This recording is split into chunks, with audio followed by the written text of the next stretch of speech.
नमस्कार ताई आणि दादांनो, श्री स्वामी समर्थ. आजच्या व्हिडिओमध्ये आपण जाणून घेणार आहोत अधिक मास म्हणजे काय व त्याला एवढे महत्त्व का. सण हे चंद्रावर अवलंबून आहेत आणि ऋतू हे सूर्यावर अवलंबून आहेत. आपल्या कालगणनेत चंद्र आणि सूर्य पद्धतीचा उत्तम असा मेळ घातलेला आहे. या गणितावरून येणारा जास्तचा जो महिना असतो तो म्हणजे अधिक मास व कमी झालेला जो महिना असतो त्याला क्षयमास असे म्हटले जाते. सूर्य एका राशीमध्ये असताना जर 2 चंद्र महिन्याचा प्रारंभ झाला तर पहिला येणारा महिना जो असतो तो अधिक मास असतो व दुसरा तोच असणारा महिना हा निजमास असतो. ज्या चांद्र महिन्याच्या सूर्याचा राशी बदल होत नाही तो अधिक मास. या अधिक मासात 33 या संख्येला विशेष महत्त्व म्हणजे प्राधान्य आहे. अधिक मास महिन्याचा आणि 33 अंकाचा संबंध काय, तर एका चंद्रवर्षात 360 तिथी असतात आणि एका सौरवर्षात 371 तिथी असतात. म्हणजेच प्रत्येक चंद्रावर्ष हे सौरवर्षापेक्षा 11 तिथीने लहान आहे. आता प्रत्येक वर्षात 11 तिथी जर कमी झाल्या तर 11 या संख्येप्रमाणे 3 वर्षात 33 तिथी कमी होतात आणि 33 तिथी ज्या कमी होतात त्या कमी तिथीचा योग्य मेळ बसावा म्हणून एक महिना हा वाढीव धरण्यात येतो आणि त्या वाढीव येणाऱ्या महिन्यालाच अधिक महिना, अधिक मास, धोंडा मास म्हणतात. 2 अधिक मासात कमीत कमी 27 महिने व जास्तीत जास्त 34 महिने अंतर असते. आता अधिक मासात कोणती कर्मे करावीत, कोणते कर्मे करू नयेत, तर अधिक मासात नित्य व नैमित्तिक कर्मे करावीत. म्हणजेच नामकरण, अन्नप्राशन इत्यादी कर्मे करावी. परंतु देवप्रतिष्ठापना, चौल, उपनयन, विवाह, संन्यास ग्रहण, वास्तुशांत, गृहारंभ इत्यादी कर्मे करू नयेत असे शास्त्रात सांगितले आहे. लग्न कार्य, मुंज, साखरपुडा किंवा अन्य कोणतेही मंगल कार्य अधिक मासात करू नये. या महिन्यात विवाह, नामकरण, अष्टकादी, श्राद्ध, मुंडन, यज्ञोपवीत, कान टोचणे, गृहप्रवेश यासारखे शुभ कार्य करणे टाळावे. या महिन्यात गहू, तांदूळ, मूग, तीळ, वाटाणा, राजगिरा, काकडी, केळी, आवळा, दूध, दही, तूप, आंबा, खरबूज, पिंपळ, जिरे, कोरडे आले, खडे मीठ, चिंच, सुपारी, फणस, तुती, मेथी पदार्थाचे सेवन करावे. या महिन्यात प्रवास भागीदाराची कामे करणे, कोर्ट कचेरी कामे करणे, बियाणे पेरणे, झाडे लावणे, दान करणे, सामाजिक कामे करणे, सेवा कार्य करणे, बँकिंग क्षेत्रात कामे उरकून घेणे यात दोष नाही. अधिक मासाला पुरुषोत्तम मास असे का म्हणतात? यावर्षी एक कथा सांगितली जाते. अधिक मासाला धोंड्या महिना अथवा मलमास असेही म्हटले जाते.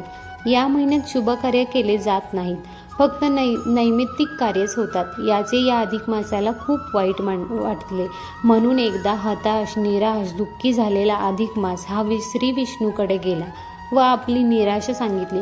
श्री विष्णूने अधिक मासाला श्रीकृष्णाकडे पाठवले. श्रीकृष्णाने मात्र अधिक मासाचे स्वागत करून त्याचे पुरुषोत्तम मास असे नाव ठेवले आणि सांगितले हा सर्वोत्तम मास आहे. लोक या महिन्यात जास्त दानधर्म करतील व त्यामुळे हा मास पुण्यकारक मास म्हणून ओळखला जाईल. म्हणून याला अधिक मास अथवा पुरुषोत्तम मास असे नाव प्राप्त झाले. अधिक मासात विष्णू पूजनाला प्राधान्य आहे. तसेच अपूप दान देण्याची पद्धत आहे. अपूप म्हणजे जाळीदार पदार्थ, उदाहरण अनारसे, बत्तासे, म्हैसूर पाक. वेदन कालातही न पूयते विषयंती इति अपूप असे वर्णन आहे. गहू किंवा तांदळाच्या पिठात तूप व गूळ मिसळून केलेला विशेष पदार्थ अपूप म्हणजेच अनारसा. अधिक मासात 33 अनारशांचा नैवेद्य विष्णूला अर्पण करावा व 33 अनारसे दान करावेत असे सांगण्यात आले आहे. विवाह समारंभात कन्यादानाच्या वेळी जावई व मुलगी यांना विष्णू व लक्ष्मी स्वरूप मानून माता पिता यांना नमस्कार करतात. त्यामुळे जावई हा विष्णू समानच असतो. म्हणून विष्णुरूपी जावयाला 33 अनारसे दान करण्याची पद्धत पडली आहे. आता पाहूया किती महिने अधिक येतात. सूर्याच्या भासमान गतीमुळे ठराविकच महिने अधिक येतात. चैत्र, वैशाख, ज्येष्ठ, आषाढ, श्रावण, भाद्रपद, आश्विन, कार्तिक आणि फाल्गुन हे 9 महिने अधिक येतात.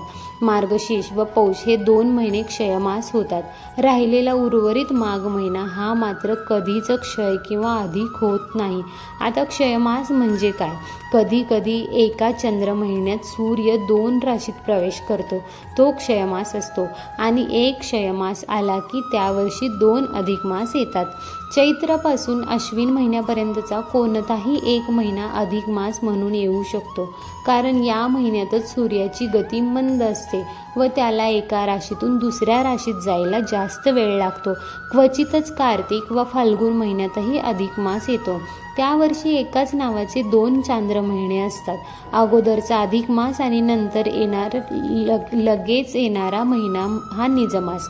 एखादा विशिष्ट महिना अधिक मास आला की 19 वर्षानंतर तोच महिना अधिक मास म्हणून येऊ शकतो. बघा, प्रत्येक महिन्यात 2 वा अधिक एकादशा असतात. त्यातल्या 24 एकादशापैकी प्रत्येकीला स्वतंत्र नाव असते. अधिक महिन्यात येणाऱ्या 2ही एकादशांना कमला एकादशी हेच नाव असते. ज्या वर्षी श्रावण, भाद्रपद किंवा अश्विन महिन्यात अधिक मास येतो त्या वर्षी चातुर्मास 5 महिन्याचा असतो. अधिक मासात निजमासाप्रमाणेच विनायकी आणि संकष्टी या दोन्ही चतुर्थ्या असतात. अधिक महिन्यात विष्णू देवतेच्या उपासनेला विशेष महत्त्व आहे.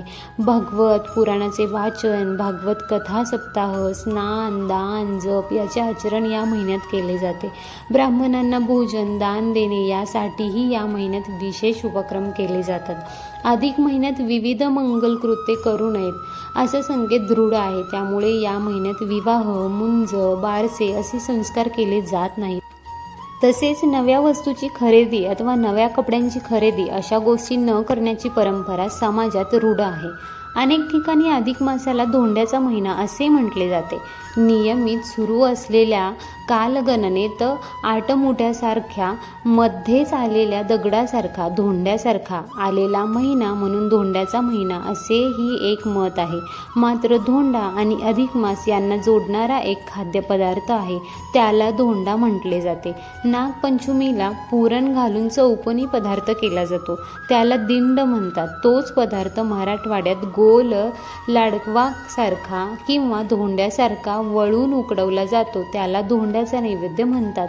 जेवताना जावयाला आग्रहाने धोंडे खाऊ घातले जातात आणि त्याच रूपाने नारायणाने धोंड्याचा नैवेद्य स्वीकार केला असे समजतात. या अधिक महिन्यात कोणत्याही प्रकारचे व्यसन करू नका आणि मांसाहारापासून दूर राहा. अधिक मास पाळणाऱ्या स्त्री पुरुषांनी महिनाभर एकभुक्त राहून पुरुषोत्तम व्रत करावे. संबंध अधिक मासात प्रत्येक दिवशी अधिक मास पोथी सकाळी, दुपारी व संध्याकाळी वाचावी, अगर ऐकावी. निदान सोयीप्रमाणे एकदा तरी तसे करावे. यावर्षी 17 मे 2026 ते 15 जून 2026 असा ज्येष्ठ महिना हा अधिक मास आला आहे. तर मी आशा करते की तुम्हाला ही अधिक मासाची माहिती नक्की आवडली असेल.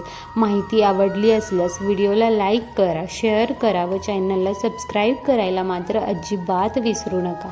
व्हिडिओ शेवटपर्यंत पाहिल्याबद्दल अगदी मनापासून तुमची मी खूप खूप आभारी आहे. धन्यवाद. श्री स्वामी समर्थ. जय जय स्वामी समर्थ.